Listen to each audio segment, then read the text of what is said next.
Selamat malam, Pak. Perkenalkan, nama saya Putri Jalita. Saya dari kelas 10 MIPA 3. Di sini saya akan menjelaskan tentang peternakan ikan hias. Pengertian budidaya ikan hias adalah salah satu bentuk budidaya perairan yang khusus membudidayakan ikan hias di ruangan tertutup dengan tujuan memperbanyak ikan hias untuk dimanfaatkan sebagai hiasan ruangan atau sebagai hobi. Ikan hias adalah ikan yang dipelihara sebagai hiasan karena memiliki daya tarik tersendiri. Metode pada budidaya ikan hias terbagi ke dalam beberapa hal, yaitu 1. Aquaponik adalah sebuah bentuk dari sistem budidaya yang dimana akan menggabungkan aquakultur dan hidroponik ke dalam sebuah lingkungan yang pada akhirnya akan memiliki sifat simbiotik. 2. Kandang. Dalam hal ini, ikan akan dimasukkan ke dalam sebuah kolam, danau, hingga sungai bahkan laut yang berfungsi untuk melindungi ikan hingga dapat dipanen. 3. Komposit, yang dimana adalah sebuah teknologi yang menggabungkan antara ikan non-lokal dan ikan lokal. Ada beberapa teknik dalam budidaya ikan hias, yaitu 1. Lingkungan hidup ikan hias. Lingkungan hidup ikan hias sangat beragam dan tergantung kemampuan ikan hias untuk hidup di dalamnya.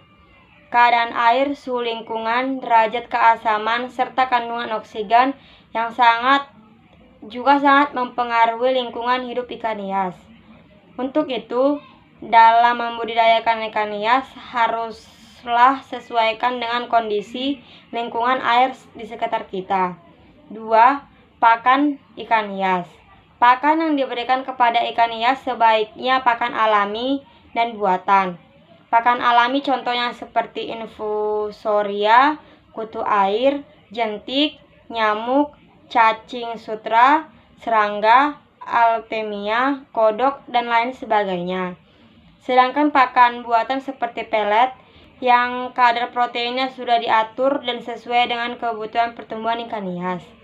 3. Pemilihan calon indukan. Dalam pemilihan calon indukan diperlukan indukan ikan jantan dan betina. Induk yang digunakan harus mencukupi umur dan sudah matang gonad. Untuk mengetahui tingkat kematangan gonad dapat dilihat dari cirinya. Misalnya indukan betina akan terlihat seperti perut gendut ke arah genital dan bila diraba terasa lembek dan halus. Sedangkan untuk jantan, tingkat kematangan gonad dapat dilihat bila ke arah genital akan mengeluarkan cairan sperma. 4. Pemijahan ikan hias. Pemijahan merupakan proses pembuahan telur yang berlangsung secara internal dan eksternal. Karena ikan hias ada yang beranak dan ada yang bertelur. Dalam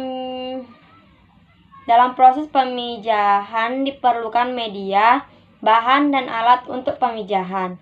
Pemijahan bisa dilakukan secara alami, yaitu dengan cara menyuntikkan hormon perangsang atau melalui pengurutan. 5. Penetasan telur. Biasanya telur ikan hias akan menetas setelah 24 jam kemudian akan menjadi larva. Proses penetasan dilakukan dengan cara diangkat induk secara keseluruhan. Prosesnya juga ada yang memerlukan aerasi dan ada yang tidak. 6. Perawatan larva.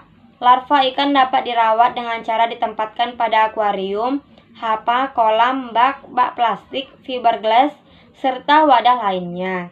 Air yang digunakan juga merupakan air yang bersih. Setiap kali air juga harus dibersihkan karena air akan selalu mengalami penurunan kualitas. Kepadatan penebaran benih juga harus disesuaikan dengan luas media budidaya. 7. Hama dan penyakit. Hama yang sering dan perlu ditanggulangi misalnya ular, katak, burung, larva capung, keong, dan lain-lain. Sedangkan penyakit yang menyerang ikan hias adalah parasit. Contoh dari ikan hias: 1. Ikan koki oranda, 2. Ikan koki ryukin, 3. Ikan koki tekim, 4. Ikan selendang, dan 5. Ikan glasses. Ini saja Pak penjelasan dari saya. Bila ada salah kata saya mohon maaf. Saya mengucapkan terima kasih Pak. Selamat malam.